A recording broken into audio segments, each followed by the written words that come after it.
hear from Bruce Vance. He's going to be our first speaker. Bruce has been involved in the cleaning industry for more than 30 years. And in 1991, he and his wife Sarah founded Town & Country Cleaning Services, a company which covered a broad range of cleaning services, initially now focusing entirely on residential and light office cleaning. Bruce was the chair of the Technical Advisory Committee of the IICRC, Institute for Inspection, Cleaning, and Restoration Certification for residential cleaning, and was instrumental in the development of the House Cleaning Technician Certification. He is an IICRC approved instructor and has taught the HCT class to students from more than 700 companies from at least 12 countries, as well as nearly every state in the country. So with that, let's give Bruce a round of applause. You want to hold the mic or you want to stand? Let me hold it. I'll give you 2 minutes warning. Okay? Good morning. Good morning. You know, the question is, how did we get into this mess, this cleaning stuff? I was trading options for my own account.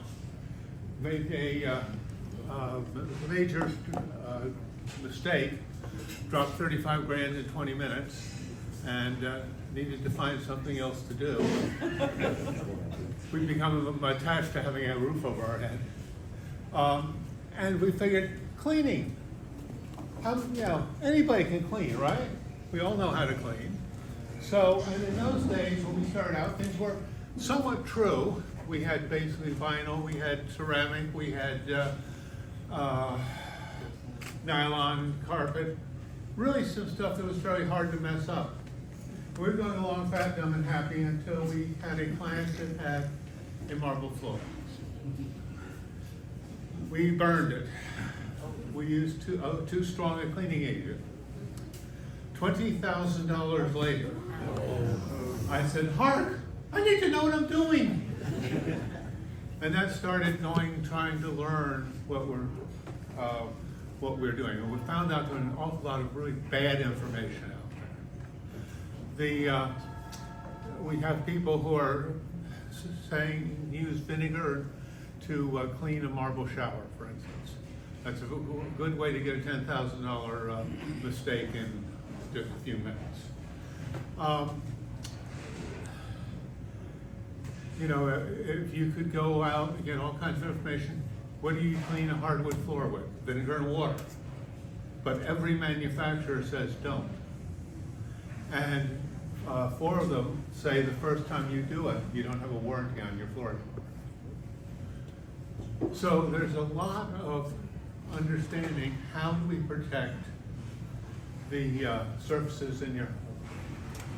How do we protect ourselves so that we don't mess up the surfaces in your home? Because Mark over here does not want to have to make claims. And in most cases, by the way, they don't cover the claims if it's something you did and you screwed up.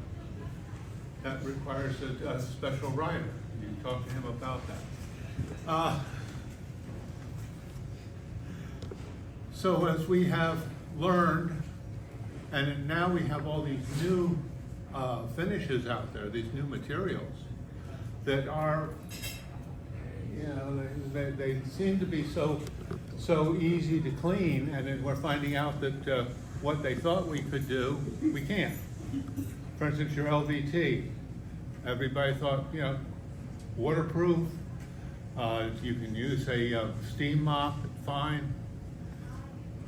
After it was out in the field for about 2 years, they found out you can't use a steam mop on them because they get mold problems develop. So we check out every year.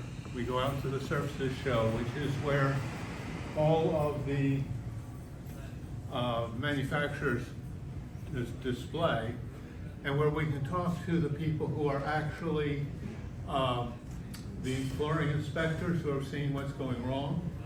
We talk to the technical people. And it's often interesting the difference between what you hear from the technical people and what you hear from the salespeople about what you can and cannot do.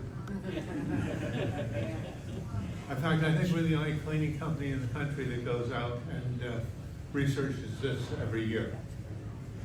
All this to say that we take very seriously to the responsibility of protecting your home and your health.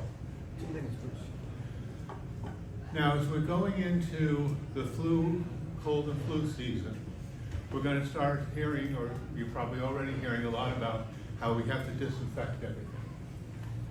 And I always love to start out and say, you do understand, of course, that disinfectants are regulated by the EPA as pesticides. And when you're thinking about throwing pesticides all over your home, you want to have a very good reason for doing it. In normal cleaning, you probably would never need to use a disinfectant in a home cleaning.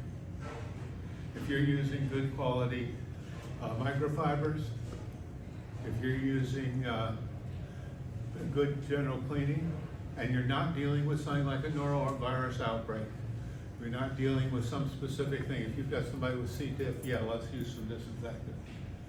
But we're overusing it. And because we're overusing it, we are losing some of our disinfectants. The basic quaternary ammonias, which are the basic thing on everything, are getting resistance. And so just as we're having problems with the antibiotics, antibiotic resistance, we are losing our many of our disinfectants because they're improperly used. So how do you use a disinfectant? You clean first. Then after it's been cleaned, you reapply it and keep it wet for whatever the length of time is required. And it can vary. And many of the disinfectants during the COVID, it was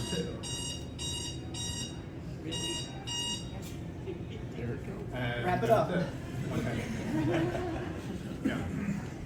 But in many cases, we were not keeping things wet long enough.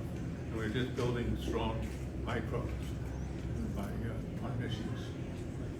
Okay. Got time for one question. Anybody have one burning question?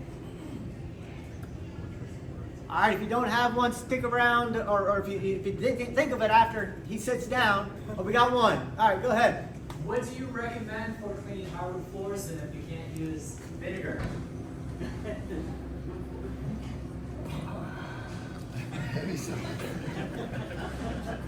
you're using a microfiber, you can actually get away with distilled water. And if you need more surfactant than that, Bona is okay. I prefer something called Squeaky, which is not generally available for residential retail. Any good, nothing that leaves a slip or leaves the bottom. Thank you, Bruce. Give him a big round.